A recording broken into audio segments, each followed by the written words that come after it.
ባይብል ኮቨነንት ኮሌጅ ከኢትዮጵያ ወንጌል አማኞች አብያተ ክርስቲያናት ካውንስል ሙሉ ዕውቅና ያለው ሲሆን ተማሪዎችን በዲፕሎማ በዲግሪና በማስተርስ ተቀብሎ ማስተማር ላይ ይገኛል።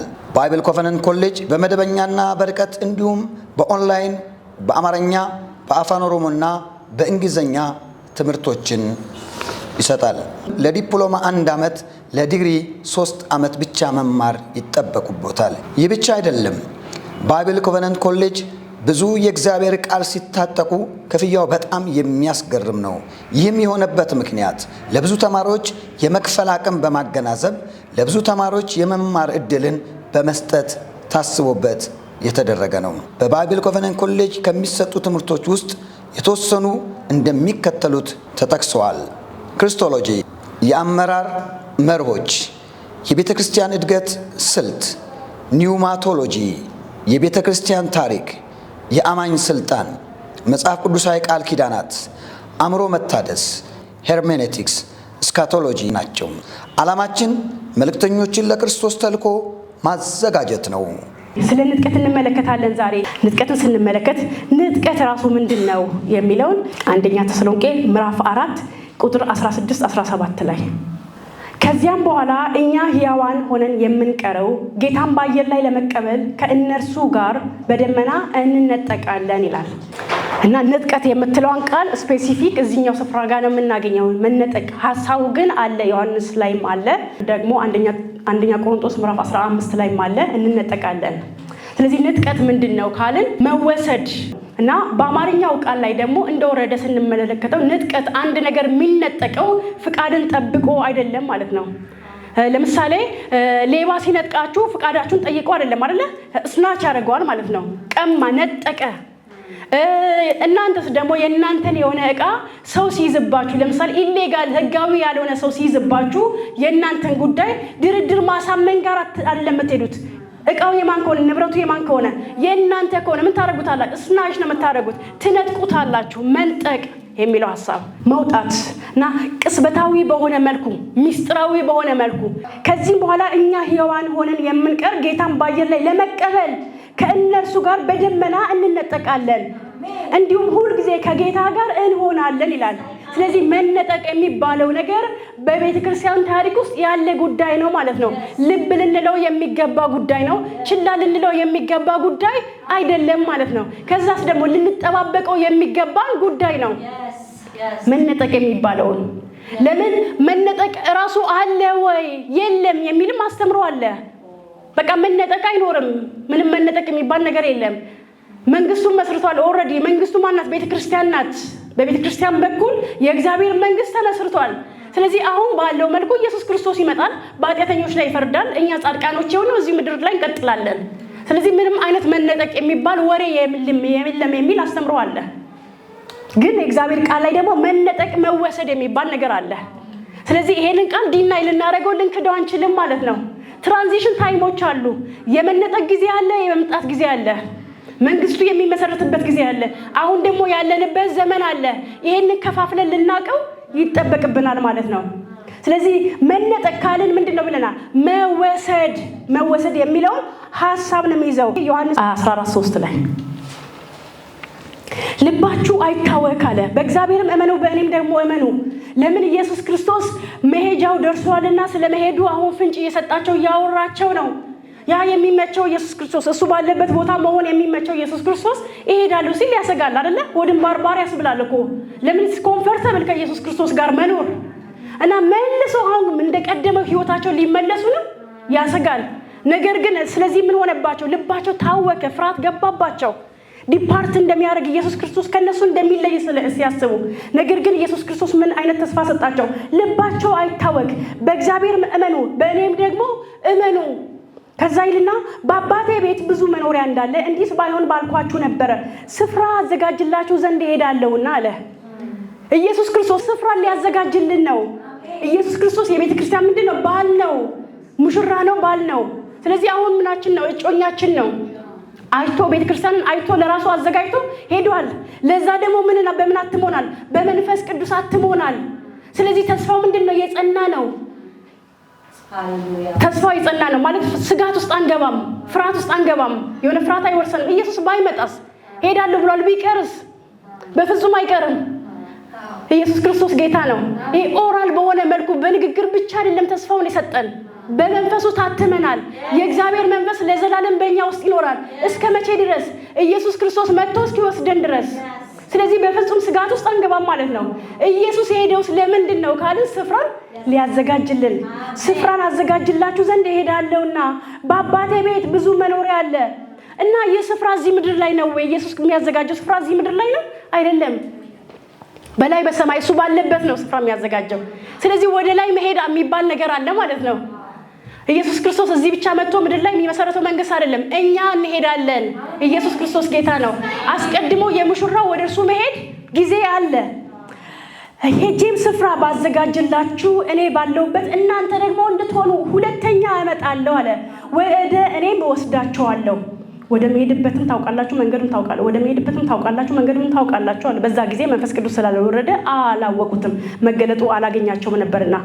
መወሰድ፣ ወደ እርሱ ከፍ ማለት፣ ከኢየሱስ ጋር አብሮ መሆን፣ ይሄ ምን ይባላል? የንጥቀት ጊዜ ይባላል ማለት ነው። ማቴዎስ 24:31 ላይ ብንመለከት መላእክቱንም ከታላቅ መለከት ድምፅ ጋር ይልካቸዋል፣ ከሰማያትም ዳርቻ እስከ ዳርቻው ከአራቱ ነፋሳት ለእርሱ የተመረጡትን ይሰበስባሉ። እዛ ምን ይሆናል? መላእክቶቹ ይላካሉ። መላእክቶቹ መጥተው ምን ያደርጋሉ? መለከትን ይነፋሉ። መለከቱ ምን ያደርጋል? ያነቃል ማለት ነው። ንጉሱ በሚመጣበት ጊዜ መለከቱ ይነፋል። መለከቱ ቅዱሳኖችን ለማንቃት ነው። አክቹአሊ ይሄ ኢሚዲየት እንዳልነው ቅጽበታዊ ነው። መለከት ተነፍቶ ከዛ ተነሱ ተሰብሰቡ ምናምን ተባብለን አይደለም። ኢሚዲየትሊ ኢየሱስ ጌታ ነው እና የመንጠቁንም ስራ የሚሰራው ማነሱ? ራሱ መንፈስ ቅዱስ ነው የሚሰራው። የመንፈስ ቅዱስ ድርሻ ነው። በዚህ ጊዜ የሚነፋው የመለከትን ድምፅ ቅዱሳኖች ብቻ ነው የሚሰሙት፣ ሌላ አሕዛብ አይሰማውም። መላእክቱንም ከታላቅ መለከት ድምፅ ጋር ይልካቸዋል። መላእክቱ የሚመጡት ከመለከት ድምፅ ጋር ነው። ከሰማያት ዳርቻ እስከ ዳርቻውም ከአራቱ ነፋሳት ለእርሱ የተመረጡትን ይሰበስባል። ለእርሱ የተመረጡት የመለከቱን ድምፅ ይሰማሉ፣ ከዛ ይወሰዳሉ። ወዴት? እርሱ ወዳዘጋጀላቸው ስፍራ ይወሰዳሉ። ተመልሰን ወደ አንደኛ ተሰሎንቄ እንሄዳለን። ጌታ ራሱ በትእዛዝ በመላእክትም አለቃ ድምፅ በእግዚአብሔርም መለከት ከሰማይ ይወርዳልና በክርስቶስም የሞቱት አስቀድመው ይነሳሉ። መቼ? በእርሱ መገለጥ ቀን። እርሱ ሲገለጥ ሲመጣ፣ ከመላእክቱ ጋር ታጅበው ሲመጣ ከዚያ በኋላ እኛ ሕያዋን ሆነን የምንቀረው በክርስቶስ የሞቱት አስቀድመው ይነሳሉ ይላል። በክርስቶስ የሞቱት አስቀድመው ይነሳሉ።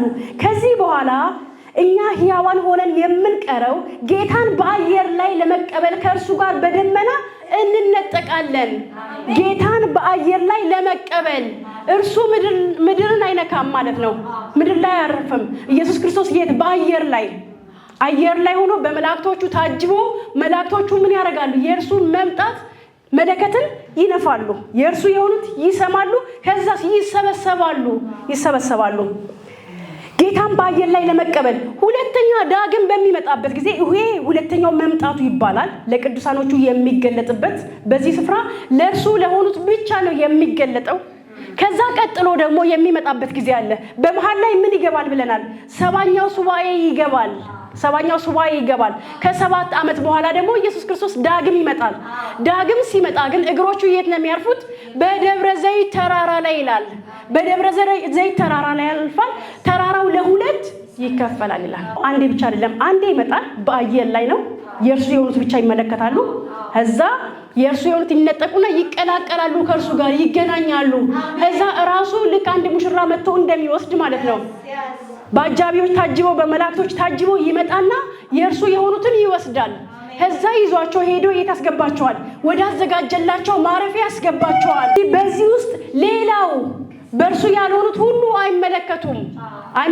ምን እየተካሄደ እንደሆነ ምንም አይመለከቱም። የእርሱ የሆኑት ብቻ ግን ይመለከታሉ።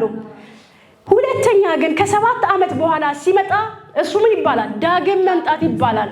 ብዙ ጊዜ አብረን እንቀላቅለዋለን። ኢየሱስ የዳግም መምጣት ብለን ነው ለምንጠራው በአፋችን በተለምዶ። ግን የቤተ ክርስቲያን መነጠቅ አለ። ከዛ ደግሞ የኢየሱስ ክርስቶስ ዳግም መምጣት አለ። የቤተ ክርስቲያን መነጠቅ ጊዜ በአየር ላይ ነው ኢየሱስ የሚጠብቀው። ዳግም ሲመጣ ግን መጥቶ እግሮቹ የደብረ ዘይት ተራራ ላይ ይቆማሉ። ተራራው ለሁለት ይከፈላል ይላል። ከዚያ በኋላ እኛ ሕያዋን ሆነን የምንቀረው ጌታን በአየር ላይ ለመቀበል ኢየሱስ ጌታ ነው ከእነርሱ ጋር በደመና እንነጠቃለን ይላል። ስለዚህ አሁን እዚህ ጋር ስንመለከት ከእነርሱ ጋር ይላል። እነማን ናቸው እነርሱ? እነማን ናቸው? እነዚህ የሞቱት በጌታ ሆኖ ያንቀላፉት፣ በጌታ ሆኖ ያንቀላፉት። ስለዚህ የታይም ጋፕ የለውም ማለት ነው። እነርሱም ኢሚዲየትሊ ይነሳሉ፣ ይቀድማሉ። በእርግጥ ቀድሞ ይነሳሉ። ኢሚዲየትሊ ደግሞ ሕያዋን ሆነው ያሉት አብረው ይገናኛሉ። ንጥቀት መቼ ነው የሚለው እንመለከታለን። ንጥቀት መቼ ነው? ይሄ ንጥቀት መቼ ነው የሚለው ነገር ይሄም በራሱ አሻሚ የሆነ ነገር አለ። ምንድነው እሱ? ቤተክርስቲያን አሁን ኢቭን መከራ በሚያልፍበት ጊዜ እያንዳንዱ መከራ ፖይንት እናደርገዋለን። የመጨረሻ ዘመን ደርሷል። ልክ መሬት ሲንቀጠቀጥ የመጨረሻ ዘመን ደርሷል። እሳት አደጋ ሲሆን የመጨረሻ ዘመን ደርሷል አይደለም እንላለን። ኤቭሪ ነገሮች ሲፈጸሙ የመጨረሻው ዘመን ደርሷል። የስ ኦፍ ኮርስ የመጨረሻው ዘመን ደርሷል። ጦርነት ስንሰማ የመጨረሻው ዘመን ደርሷል። በምድር ዘመን ሁሉ ጦርነት ተቋርጦ አያውቅም። ባይዘወይ መሬትም ይንቀጠቀጣል፣ እሳትም ይነሳል፣ አደጋ ሁሉ ይነሳል በምድር ዘመን ሁሉ። ይሄ ራእይ ላይ የተጻፈው የመጨረሻው አይነት መከራ ምድር ከተፈጠረ ጀምሮ ተሰምቶ ሆኖ የማያውቅ አይነት መከራ ነው እና በተሰሎንቄ ቤተክርስቲያን ላይ ነው ጳውሎስ አብዛኛው ስለ መጨረሻው ዘመን ትኩረት ሰጥቶ የጻፈበት እና የተሰሎንቄ መጽሐፍ ሄዳችሁ ስታነቡት እያንዳንዱ ምዕራፍ የሚዘጋው ምንድነው? እሱ ስለ መጨረሻው ዘመን አውርቶ ነው። ምዕራፉን ሲዘጋው ሄደን እንየው። ለምሳሌ ምዕራፍ 1 9-10 ላይ ነው ቁጥሩም ያውቃ። እነርሱ ራሳቸው ወደ እናንተ መግባታችን እንዴት እንደነበረ ስለኛ ይናገራሉ። ለሕያዋን ለእውነተኛ አምላክም ታገለግሉ ዘንድ ከሙታንም ያስነሳው ልጁን እርሱንም ኢየሱስን ከሚመጣው ቁጣ የሚያድንን ከሰማይ ተጠብቁ ዘንድ። ይሄ ስለምንድን ነው? ስለ መጨረሻው ዘመን ነው። ኦኬ እንሂድና ምዕራፍ 2 ላይ እናያለን። ተስፋችን ወይስ ደስታችን ወይስ ትምክህታችን አክሊል ማን ነው? በጌታችን በኢየሱስ ፊት በመምጣቱ እናንተ አይደላችሁምን ይላል። ምዕራፍ 2 ሲዘጋ ስለ መጨረሻው ዘመን ተናግሮ ነው የዘጋው። ከዛ 3 ላይም ሲመጣ ደግሞ ጌታችንም ኢየሱስ ክርስቶስ ከቅዱሳን ሁሉ ጋር ሲመጣ ይላል። እያንዳንዱን ቻፕተር እያንዳንዱን ምዕራፍ ሲዘጋ ስለ ኢየሱስ ክርስቶስ መምጣትን እየተናገረ ነው። ሐዋርያው ጳውሎስ ከጻፋቸው ወደ 13 መጽሐፍቶች ስለ መጨረሻው ዘመን በደንብ አድርጎ የጻፈው የቱ ጋር ነው ካለን ተሰሎንቄ መጽሐፍ ላይ ነው። ለምንድን ነው? የተሰሎንቄ መጽሐፍ በእምነታቸው እጅግ በጣም የበረቱ ናቸው፣ የተመሰከረላቸው ናቸው እና ጳውሎስ የመሰከረላቸውን ወንጌል አምነውት ወስደውት ከዛ ወደ ሌላ ስፍራ ጳውሎስ መሄድ እስከማይጠበቅበት ድረስ እነርሱ ወንጌሉን ያስፋፉ ነበር፣ ይናገሩ ነበር እና ጳውሎስ በእነሱ እጅግ በጣም ደስተኛ ነው። ከእናንተ ወጥቶ በአካያ በሌላም ስፍራ መሰማት ጀምሯል አለ። በጣም ደስተኛ ነው። ፍሬን አፍርቷል። ሰዎቹ ልክ እንደ ጳውሎስ ስለሆኑ ኢቭን መከራ እየደረሰባቸው መከራውን መሸከም ችለዋል። የቶቹን የተሰሎንቄ ቤተክርስቲያን። ነገር ግን እጅግ በጣም ከፍተኛ ስደት መከራ ነበረባቸው፣ ከፍተኛ ስደት እና በእስራኤላውያን ዘንድ ደግሞ አንድ አባባል አለ፣ ያው መጽሐፍ ቅዱሳዊ የሆነ አባባል የእግዚአብሔር ቀን የሚባል የእግዚአብሔር ቀን በብሉይ ኪዳን ላይ የቁጣ ጊዜ ነው። የቁጣ ጊዜ ነው። እግዚአብሔር ቀን እግዚአብሔር ታግሶ ጽዋው ሲሞላ በፍርድ የሚገለጥበት ጊዜ ነው። ይጠብቃል፣ ጊዜን ይሰጣል። ምሕረት ለሚገቡት ሁሉ ምሕረት እንዲገቡ መልእክተኞችን ይልክላቸዋል። ነገር ግን ትክክለኛው የእግዚአብሔር አጀንዳ እንዳይበላሽ በፍርድ የሚገለጥበት ጊዜ አለ። ያ ጊዜ የእግዚአብሔር ቁጣ ይባላል። በዛ ጊዜ የሚያመልጥ ማንም የለም። ሕፃኑም አዋቂም ሴቱ ወንዱ ምንም አይቀርም። በእግዚአብሔር ፍርድ ስር ይወድቃል። የእግዚአብሔር ቀን ማለት ለእነርሱ ምንድነው? የቁጣ ጊዜ ማለት ነው። እና በአዲስ ኪዳን ግን የጌታ ቀን የሚባል አባባል አለ። የጌታ ቀን የሚባለው አንደኛ እሁድን የጌታ ቀን ይባላል። እሁድ በጌታ ቀን በመንፈስ ነበርኩኝ አላለም እና እሁድን ተስማምተው ነው እሁድን ለዩትና ለመለየት ብለው እሁድን የጌታ ቀን አደረጉ። ቤተክርስቲያን የሚሰበሰቡበት ከዛ ያለማድ ቀጥሎ ነው አሁን በእሁድ ላይ የምንሰበሰበው ማለት ነው። ቀኖች ሁሉ አንድ ናቸው፣ ነገር ግን አንድ ላይ የምንሰበሰብበትን ቀን ተስማምተው ያደረጉት ነው የጌታ ቀን። ሁለተኛ ደግሞ የጌታ ቀን የሚባለው የመጨረሻውን ዘመን ጌታ የሚገለጥበት ጊዜ። ስለዚህ በብሉይ ኪዳን የእግዚአብሔር ቀን ወይንም የጌታ ቀን የሚባለው የቁጣ የፍርድ የመከራ ጊዜ ስለሆነ የተሰሎንቄ ቤተክርስቲያን ደግሞ መከራው ሁሉ እየደረሰባቸው ችግር ሁሉ እየደረሰባቸው በጌታ አምኗል፣ እየተሰደዱ ነው፣ መከራን እየቀመሱ ነው፣ እየሞቱ ነው። ስለዚህ ተስፋችን ምንድን ነው አሉ። ለምን? በጌታ አምነዋል፣ ግን ይሞታሉ። ስለማን? ስለ ጌታ ብለው ይሞታሉ። ተስፋቸው ምንድነው? ኦኬ የተቀበሉት ጌታ ከሞት አይደለም እንዴ? ያድናል በደንብ። ለእነርሱ ግን ይሄ አሁን እኛ ያገኘነው አይነት መገለጥ የላቸውም። እኛ አሁን መጽሐፍ በደንብ ተሰድሮ ተጽፎ ስላገኘን ስላነበብን ስለበራልን ነው። እነርሱ ግን የተሰሎንቄ መጽሐፍ የሚባል የላቸውም። ባይዘወይ የተሰሎንቄ ቤተክርስቲያን የተሰሎንቄ መጽሐፍ የሚባል የላቸውም። ጳውሎስ ነው የተሰሎንቄ መጽሐፍን ለእነርሱ የጻፈላቸው። ይሄኛውን መልእክት ለምን ስጋት ላይ ወድቆ ስለነበረ እና ምን የሚባል አስተምሮ ነበረ? ኦልሬዲ ጌታ መጥቷል። ጌታ መጥቶ የእርሱ የሆኑትን ወስዷቸዋል። ስለዚህ እናንተ አሁን በዛ መከራ ውስጥ እያለፋችሁ ነው የሚልን ወሬ ይወራ ነበር። ሐሰተኛ የህዝቡን ልብ የሚያርድ ማለት ነው። ኢቨን በጌታ ስለሞቱ ሰዎች መስጋት ማሰብ እንደሌለባቸው። ለምን ሙታኖችማ ይቀድሙናል አለ። ሙታን የማይነሱ ከሆነ እምነታችን ሁሉ ከንቱ ነው። የኛ ተስፋ የኛ መተማመን ምንድነው? ሙታን እንደሚነሳ አምነን ነው ራሳችንን እስከ ሞት ድረስ አሳልፈን የምንሰጠው። ሁለተኛው አስተምሮ ግን ቤተክርስቲያን ራሷ መከራ ውስጥ ታልፋለች እና አሁን ያለ ምድር ያለችበት መከራ አለ አይደለ? ምድር ራሱ መከራ ላይ ነው ያለችው። ምድር መከራ ላይ ናት እና ቅዱሳኖችም ይሞታሉ፣ ክርስቲያኖችም ይሞታሉ። መከራ ነው ይሄ። ሌላው ደግሞ ተስፋችን ነው፣ የሚመጣው ተስፋችን ነው። ልባችንን የሚጠብቀው ደስተኞች እንድንሆን የሚያደርገን እንጂ ምድር ተመችቶን ጥሞን እዚህ ንቅር የሚያስብለን ነገር ምንም የለም ማለት ነው። እና እነዛ ምድርን የሚመኙ የሚወዱ ሰዎች ማለት ምን ያህል ስጋዊ እንደሆኑ ነው የምንረዳው። እና ንጥቀት የለም የሚል አስተሳሰብ አለ። ሌላው ግን አሁን በዚህ ባለንበት ሁኔታ መከራውን ሁሉ ቤተክርስቲያን ታልፋለች። ቅድመ ንጥቀት የሚለው ምንድነው? እሱ ቤተክርስቲያን በመከራ ውስጥ ታልፋለች። ከመነጠቅ በፊት ምን ይመጣል? መከራ ይመጣል። ቅድመ ንጥቀትና ድህረ ንጥቀት ይባላል ማለት ነው።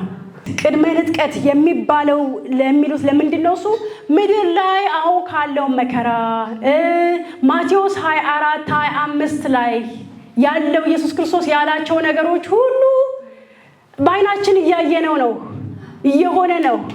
የትኛውም ቀር አንልም። ስለዚህ እያለፈች እኮ ነው። ኦልሬዲ እኮ ቤተክርስቲያን በዚህ ሁኔታ ውስጥ እያለፈች ነው። ምን ቀርቶ ነው? እና እየባሰ ነው የሚሄደው። እየባሰም ነው ሪልም እየባሰ ነው። ስለዚህ ያ የባሰውም የመጨረሻውም የተጻፈውም ሁሉ አሁን ይሆናል። ወደኋላ የሚቀር ነገር የለም። ቤተክርስቲያን በዚህ ውስጥ ታልፋለች። ስለዚህ ምን ማድረግ አለብን? ራሳችንን ማበርታት አለብን። ከዚህ የባሰ መከራ ነው የሚመጣው። የባሰ መከራው እየጨመረ ነው የሚመጣው። ቤተክርስቲያን ታልፋለች፣ በዚህ ውስጥ በመከራ ውስጥ ታልፋለች ነው። ድህረ ንጥቀት የሚሉት ደግሞ ቤተክርስቲያን በዚህ ውስጥ አታልፍም። ቤተክርስቲያን በዚህ ውስጥ አታልፍም። አስቀድሞ ቤተክርስቲያን ትነጠቃለች። ከዛ ያ ሁሉ መከራ ደግሞ ይመጣል። ከዛ ከምን አንግል ነው ይሄንን እናያለን ማለት ነው። እንደዚህ ይላል፣ እግዚአብሔር ለቁጣ አልመረጠንምና በጌታችን በኢየሱስ ክርስቶስ መዳንን ለማግኘት ነው እንጂ ይላል። ቤተክርስቲያን ለቁጣ አልተመረጠችም። የቁጣው ዕቃዎችም አይደለንም። የአመፃም ዕቃ አይደለንም። we are a chosen vessel አይደለ? የተመረጥነን የክብር ዕቃ ነን። ስሙን የምንሸከም ዕቃ ነን እንጂ የቁጣ ዕቃዎች አይደለንም። እግዚአብሔር አሁን ቁጣውን በእኛ ላይ አይገልጥም። ኔቨር አያደርገውም። ያ እኮ የመጨረሻው 7 ዓመት እኮ ቁጣ ነው። በሱ ዘመን ምድር ላይ ከሆነ መዳናችን ራሱ ምንድነው ዋስትናችን? እግዚአብሔር ግን ሊያጠፋን ነው ወይ መረጠን? ኔቨር አይደለም። ታግሶ እሱ እንኳን እኮ የጥፋታቸው ጽዋ ሲደርስ አመፃቸው ላይ ሲሞላ እንጂ እግዚአብሔር ለማንም ያንን አላቀደውም። የቁጣ ዕቃዎች አይደለንም። በጌታችን በኢየሱስ ክርስቶስ መዳንን ለማግኘት ነው እንጂ ይልና ቁጥር 10 ላይ እነዚህ ላይ የምንነቃም ብንሆን የምናንቀላፋም ብንሆን ከእርሱ ጋር አብረን በሕይወት እንኖር ዘንድ ስለኛ ሞተው ላሉት ደግሞ አሁን ሕያዋንም ላለን ከእርሱ ጋር እንድንኖር ነው ስለኛ ይሞተልን። ኢየሱስ ክርስቶስ ሞቶልናል፣ ዋጋ ከፍሎልናል። ስለዚህ ምን አይነት ዋጋ ቀርቶ ነው በዛ መከራ ውስጥ የምናልፈው? what is the reason? ምን ምክንያት አለው? ስለ መጨረሻው ዘመን በማስፈራራት ሰዎች እንዲያምኑ ማድረግ አስፈላጊ አይደለም። ወንጌል ራሱ ምንድነው? ጉድ ኒውስ አይደለም? መልካም ዜና። እግዚአብሔር ማንንም አስፈራርቶ እንዲቀበሉት አላደረገም። እኛም ስለሱ የምንሰብክ ሰዎች ለጌታ አስፈራርተንለት ሰዎች ወደሱ እንዲጨመር ማድረግ ተገቢ አይደለም፣ መንገዱም አይደለም። እኛ የመልካም ዜና አዋጅ ነጋሪዎች ነን። ኢየሱስ ሞቶላችኋል ደግሞም ተነስቶላችኋል ብለን የምናውጅ ነን እንጂ መጨረሻው ዘመን እንደደረሰ እንዴት አስፈሪ እንደሆነ በእርግጥ የተወሰነ መልኩ ልናሳያችሁ ለማስፈራራት ሳይሆን ለማንቃት ልንል እንችላለን እንዳስፈላጊነቱ። በፍጹም ግን እሱ ማስፈራሪያ ሊሆን አይችልም።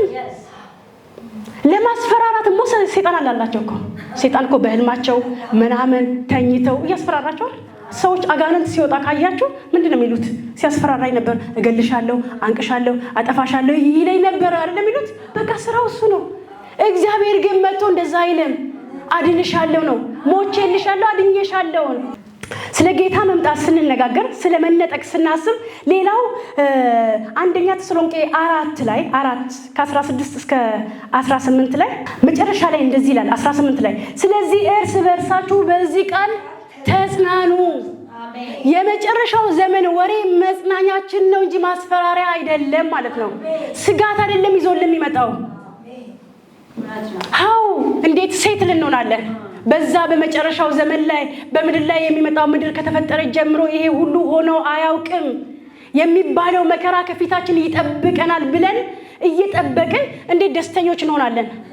ምድር ላይ ጥፋት እየመጣ መከራ እየመጣ እኛ ግን ከእርሱ ጋር ምን የምናደርግበት ኢንጆይ የምናደርግበት ኢየሱስ ክርስቶስ ጌታ ነው።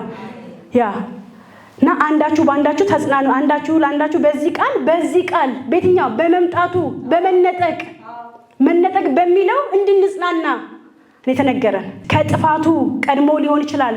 ዳግም መምጣቱና ንጥቀት ይለያያል የሚለው የሚያሳየን የበጉ ሰርግ የሚለው ሌላው ማሳያችን ነው። ዮሐንስ ራእይ ላይ 19 ላይ ሄደን ካየን 7 ላይ እንደዚህ ይላል የበጉ ሰርግ ስለደረሰ ሚስቱም ራሷን ስላዘጋጀች ደስ ይበለን፣ ሐሴትንም እናድርግ፣ ክብርንም ለእርሱ እናቅርብ። ምን ስለደረሰ? የበጉ ሰርግ ስለደረሰ ያጌጠና የተጣራ ቀጭን የተልባ እግር ልብስ እንድትጎናጸፍ ተሰጥቷል። ቀጭኑ የተልባ እግር የቅዱሳን ጽድቅ ስራ ነው ይላል እና የበጉ ሰርግ የሚላለ ቁጥር 9 ላይ ስንመጣ ደግሞ ወደ በጉ ሰርግ እራት የተጠሩ ብፁዓን ናቸው ይላል እና ቁጥር 7 ላይና ቁጥር 9 ላይ ያለው ሐሳብ ሁለቱ የተለያዩ በእነርሱ መካከል ዘመናት ያለ አይነት መልእክት ነው ያለው። የበጉ ሰርግ የሚባለው በላይ በሰማይ ቤተክርስቲያን ሙሽሪቷ ከተነጠቀች በኋላ ኢየሱስ ክርስቶስ ባዘጋጀለት ስፍራ የሚደረግ ፕሮግራም ነው የበጉ ሰርግ የሚባለው።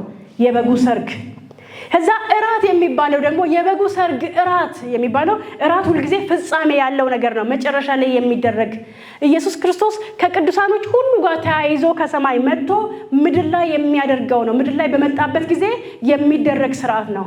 የበጉ ሰርግ ላይ ይደረጋል፣ ከዛ የእራቱ ፕሮግራም እዚህ ምድር ላይ ይደረጋል ተብሎ ነው የሚታሰበው ማለት ነው። ማቴዎስ 22:24 ላይ የተገኘው ሁሉ ጥራ አይደለም ይለው ጥራ ውጣና ጥራ ወደ በጉ ሰርግ ጥራ አንድ ሰርግ እንዳለ ይናገራል። ከዛ የተገኙት ሁሉ እንዲጠሩ ወደዛ ሰርግ።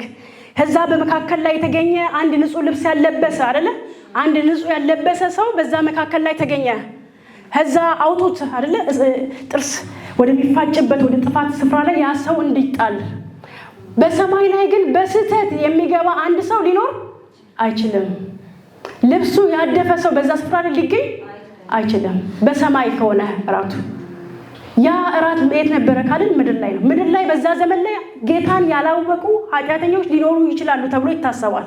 በሺው ዓመት መንግስት ላይ ጌታን ያላወቁ አዳኛቸው አድርገው ያልተቀበሉ ኃጢአተኞች ሊኖሩ ይችላሉ። ስለዚህ የበጉ እራት ምድር ላይ ነው የሚደረገው። ኢየሱስ ክርስቶስ በሺኛው ዓመት መንግስት ላይ በሚመጣበት ጊዜ ይደረጋል። የበጉ ሰርግ ደግሞ እላይ ለ7 ዓመት ይደረጋል ማለት ነው። ለ7 ዓመት ይደረጋል። ስለዚህ በዚህ በሁለቱ መካከል ላይ ምን አለ? ክፍተት አለ ማለት የጊዜ ጋብ አለ። ሌላው የእግዚአብሔርን ጥበቃ እንመለከታለን። የእግዚአብሔርን ጥበቃ በአራተኝነት የምንመለከተው ሁልጊዜ ጥፋት በሚመጣበት ጊዜ እግዚአብሔር የራሱ የሆኑት ሲያስመልጥ እንመለከታለን አይደል? ለምሳሌ ሰዶምና ጎሞራ በሚሆንበት ጊዜ እግዚአብሔር 50 ጻድቅ ቢኖር አይደል? አብርሃም ማለደ 50 ጻድቅ ቢኖር ምድሪቷን ሁሉ እምራለሁ አለ። እዛ 45 እምራለሁ እያለ ምንም ጻድቅ በከተማው ላይ የለም። 5 ብሎ 5ም የለም። ከዛ ግን ስለ ሎጥ ማለድ አይደል? ሎጥን አስመለጠ እግዚአብሔር። ምድሪቷ ሙሉ በሙሉ ጠፋች፣ ሎጥን ግን አዳነው። ሎጥን አዳነው።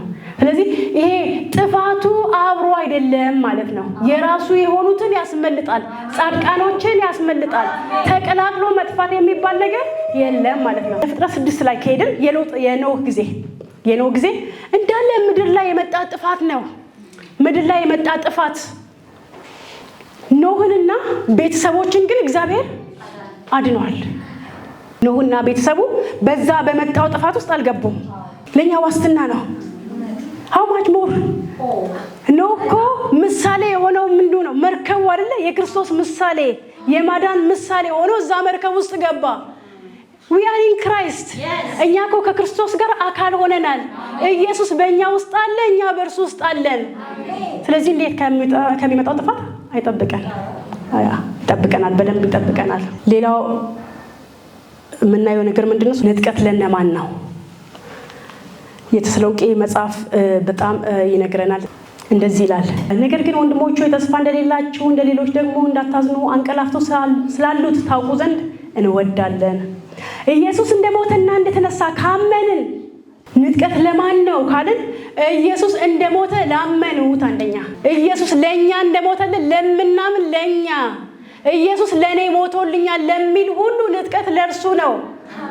ደግሞም እንደሞተ ብቻ ለሚያምን አይደለም፣ እንደሞተና እንደተነሳ ለሚያምን ሁሉ ንጥቀት ለርሱ ነው። የኢየሱስን ሞት የምናምን የኢየሱስን ትንሣኤ ለምናምን ሁለቱም አንድ ላይ ንጥቀት ለነርሱ ነው። ባይብል ኮቨነንት ኮሌጅ ከኢትዮጵያ ወንጌል አማኞች አብያተ ክርስቲያናት ካውንስል ሙሉ ዕውቅና ያለው ሲሆን ተማሪዎችን በዲፕሎማ በዲግሪና በማስተርስ ተቀብሎ ማስተማር ላይ ይገኛል።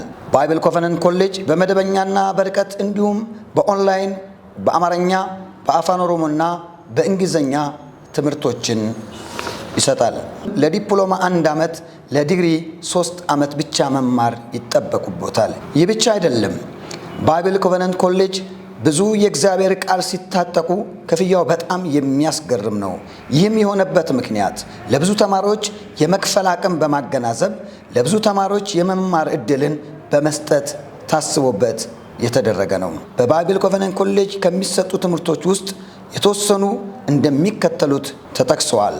ክርስቶሎጂ፣ የአመራር መርሆች፣ የቤተ ክርስቲያን እድገት ስልት፣ ኒውማቶሎጂ፣ የቤተ ክርስቲያን ታሪክ፣ የአማኝ ስልጣን፣ መጽሐፍ ቅዱሳዊ ቃል ኪዳናት፣ አእምሮ መታደስ፣ ሄርሜኔቲክስ፣ ስካቶሎጂ ናቸው።